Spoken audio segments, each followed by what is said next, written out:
Yesterday in MinnPost, Representative Greg Davids was quoted as saying that if there's not tax and transportation bills, there will be no bonding bills. He's saying that those things are linked together. Do you agree that those three things are linked? No, I don't believe they are. I don't believe they will be at the end either.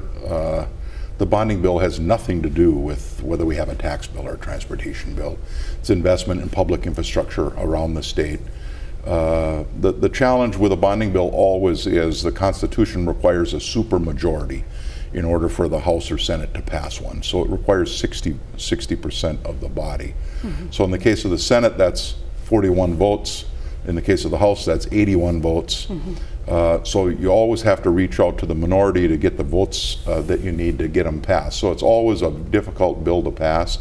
The others, the transportation bill and the tax bill, don't require that kind of a bipartisan vote.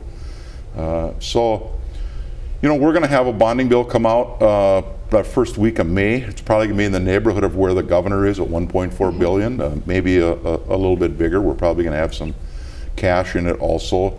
Not everything is bondable. Right. Some things require cash, so I'm looking forward to getting that into conference. We're well along our way to get the supplemental budget bill into conference. Senator Cohen is putting all the articles together. We'll pass that in the Senate next week and get a conference committee lined up. So then the tax bill, the transportation bill, the supplemental budget bill will all be in conference. The only bill left then to get to conference will be the bonding bill. So our intent is to roll it out that first week of May.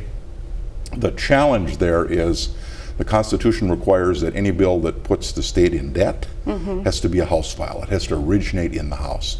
So even though the Senate will have a bill ready, we can't actually pass it and send it over to the House as a Senate file. The House has to act first. So we've got some work to do at the House yet to find a vehicle, what we would call it.